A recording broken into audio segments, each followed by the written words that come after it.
जो पीरियड है ना, सब कुछ खत्म हो गया। अब कब तक खत्म होगा भाई? क्या कब तक वो वैसे ही वैसे रहेगा? कब तक? तो भाई वो अल्लाह की मर्जी है, वो जब तक चाहे तब तक उसको वैसे ही रखे, है ना। अल्लाह की मर्जी, जितना चाहे उतना लंबा वक्त लेकर के फिर क्या होगा? फिर ये होगा, फना हो जाएंगे।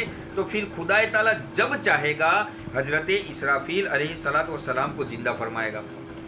अब वो तब तक, जब तक अल्लाह तबारक व तआला चाहेगा सब कुछ वैसे का वैसा ही रहेगा। फिर जब अल्लाह की मर्जी होगी तब फिर अल्लाह तबारक व तआला हजरत इसराफील अलैहिस्सलातु वस्सलाम को ज़िंदा फरमाएगा और वो हजरत इसराफील अलैहिस्सलाम दोबारा सो। जब तक अल्लाह चाहेगा सब वैसा का वैसा रहेगा। जब अल्लाह की मर्जी होगी तो अल्लाह तबारक व तआला हजरत इसराफील अलैहिस्सलातु वस्सलाम को दोबारा ज़िंदा फरमाएगा और फिर दोबारा से सूर फूकी जाएगी तो सब चीज़ें मौजूद हो जाएगी। तो जितनी भी चीज़ें ख़त्म हो गई थी वो फिर से मौजूद हो जाएगी। फरिश्ते और आदमी वगैरह सब जिंदा हो जाएंगे। मुर्दे अपनी अपनी कब्रों से उठेंगे। जिन जिन लोगों को हम दफन करके आए हैं वो लोग अपनी अपनी कब्रों से उठकर भागेंगे। क्या करेंगे? वो उठेंगे, अपनी अपनी कब्रों से उठेंगे और हश्र के मैदान में खुदाए ताला के सामने पीछे हो। और एक मैदान होगा जिस मैदान का नाम हश्र होगा और हश्र के मैदान में लोग जाएंगे और वहां जाकर के अल्लाह तबारक व तआला के सामने खड़े रहेंगे। अब हश्र का मैदान कहाँ है? तो लोग हाजी लोग हज पढ़ने के लिए जाते हैं, पता है? हाजी लोग हज पढ़ने के लिए जाते हैं तो एक वो सऊदी अरब में मक्का मुकर्रमा में एक मैदान है जिसको अराफात का मैदान कहा जाता है। क्या कहा जाता है? अराफात का मैदान। अराफात का मैदान कहा जाता है। उसी मैदान का नाम उस वक्त हश्र का मैदान क्या होगा? उसी मैदान का नाम जिसे आज अराफात का। भाई मैंने तुझे दुनिया में भेजा है तो दुनिया में पैदा होने के बाद, दुनिया में जाने के बाद तुमने कितनी इबादत की, तुमने कितने रोज़े रखे, तुमने कितनी नमाज पढ़ी, तुमने कितनी ज़कात दी, तुमने कितने हज किए, तुम्हारा हिसाब किताब होगा। तुमने अपने वालिदैन के साथ कैसा सलूक किया, तुमने अपने माँ बाप के साथ किस तरीके से सलूक किया, तुमने अपने बड़े भाई के साथ का कितना अदब किया, तुमने अपने छोटे भाई से कितनी मोहब्बत की, तुमने अपने रिश्तेदारों से किस तरीके का ताल्लुक़ रखा। इन सब चीज़ों के बारे में तुमसे पूछा जाएगा। कब? क़यामत के दिन। अब जिसके जैसे अमल होंगे उसका नतीजा वैसा होगा। अच्छे अमाल है तो जन्नत में भेजा जाएगा, बुरे अमाल है तो जहन्नम में भेजा। 500 साल का एक, कितने साल का? 500 साल का एक दिन होगा। सूरज डूबेगा ही नहीं। और पता है सूरज कहाँ होगा? सवाने से, यानी हमारी खोपड़ी से एक बालिश ऊपर होगा सूरज। और अभी कितने किलोमीटर, लाखों किलोमीटर दूर है ना सूरज हमसे, लाखों किलोमीटर दूर है। मगर फिर भी उसकी गर्मी से बचने के लिए हमें एसी की ज़रूरत पड़ती है ना। एसी की ज़रूरत पड़ती है, कूलर की ज़रूरत पड़ती है। हम अगर एसी ना हो या कूलर ना हो तो इसकी गर्मी से अश करने लगते यार, ये गर्मी कब ख़त्म होगी, है ना। तो अब जरा सोचो कि हमारी खोपड़ी के ऊपर जब सूरज होगा, हमारी इस सर के ऊपर जब सूरज होगा तो लोगों की हालत क्या होगी। और फिर इतना ही नहीं कि सूरज सवाने से पर होगा, बल्कि ये ज़मीन जो है ना, ज़मीन वो तांबे की हो जाएगी। तांबे की हो जाएगी ज़मीन। एक शायर कहता है कि वो ज़मीन तांबे की होगी, आसमां फौलाद का होगा, अंधेरी कोठरी होगी और बिस्तरा का।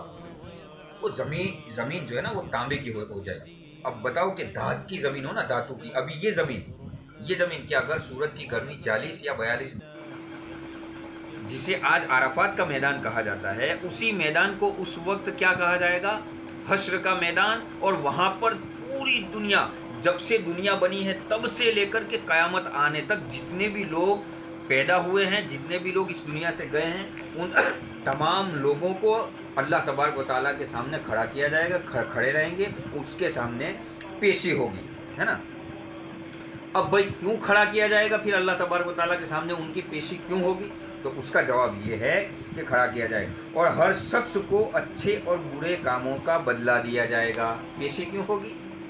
इसलिए होगी कि वहाँ पर उन्होंने जो दुनिया में पैदा होने के बाद अच्छे काम किए हैं तो उनको अच्छे काम का नतीजा दिया जाएगा, और बुरे काम किए हैं तो उनको बुरे काम का नतीजा दिया जाएगा। मतलब हिसाब किताब होकर के फैसला किया जाएगा, है ना।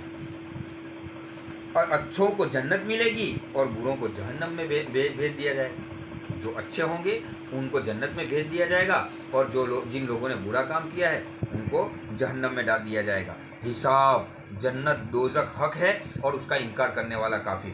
ہمیں دنیا میں پیدا کرنے کے بعد اللہ تبارک و تعالیٰ نے لاوارث پیدا نہیں کیا ہے کہ جاؤ دنیا میں جو چاہے تم کرو، ہے نا، جو چاہے تم کرو. تو ہماری پیدائش کا مطلب کیا ہے؟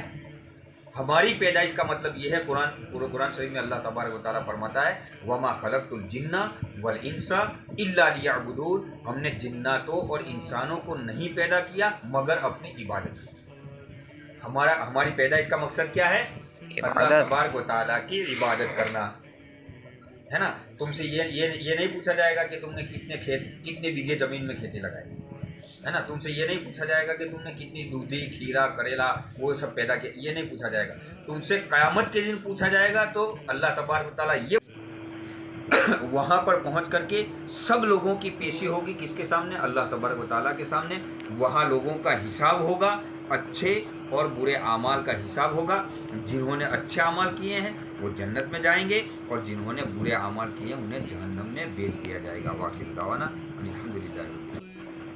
ایک جھنڈا ہوگا جسے لواء الحمد کہا جاتا ہے. کیا کہا جاتا ہے؟ لواء الحمد. اس جھنڈے کے نیچے تخت لگا ہوگا اور اس تخت کے اوپر آمینہ کا لال بیٹھا ہوگا، ہمارا اور تمہارا نبی جن کا ہم کلمہ پڑھتے ہیں. سب لوگ ان کی بارگاہ میں جائیں گے اور جا کر کے کہیں گے حضور آپ ہمارے نبی ہیں، ہم آپ کے امتی ہیں، ہمیں اس تکلیف ہے، اس پریشانی، اس مصیبت سے چھٹکارا دلاؤ.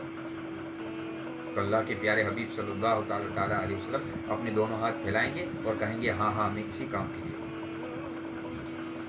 تو ایسی نفسی کے عالم میں، ایسی مصیبت کے عالم میں، ایسی پریشانی کے عالم میں اگر ہمارا کوئی سہارا بنے گا تو وہ آمینہ کا لال ہوگا، وہ میرے اور تمہارے نبی ہوں گے.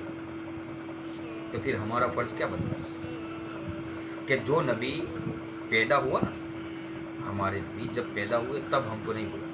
تو بھول گئے نہیں بھولے نا. پیدا ہوئے تو کیا کہا تھا؟ سجدے میں جا کر کی یا رب حبلی امتی، ہے نا. پیدا ہوئے تو نہیں بھولا، معراج پر گئے تو بھی نہیں بھولا، ہجرت کے وقت نہیں بھولے. آپ نے اپنی زندگی کے ظاہری جتنے بھی سال گزارے کبھی نہیں بھولے، اور جو محبوب ہمیں قیامت کے دین بھی نہیں بھولے گا. تو پھر ہمارا فرض کیا بنتا ہے کہ ہم اس محبوب کے ہر احکاموں پر عمل کریں.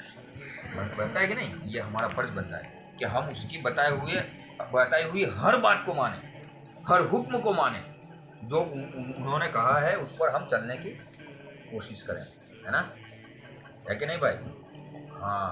تو مرنے کے بعد زندہ ہونے کا مطلب یہی ہے کہ اللہ تبارک و تعالیٰ حضرت اسرافیل علیہ السلام کو پیدا کرے گا.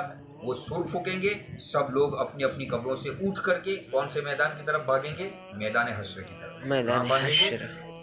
السلام علیکم ناظرین، آپ نے جو بیان سنا ہے اس بیان کو سن کر اور دوسرے لوگ تک شیئر کریں، انشاءاللہ وہ بھی عمل کریں اور پتہ لگ سکے کہ مرنے کے بعد زندہ ہوتے ہیں کہ نہیں.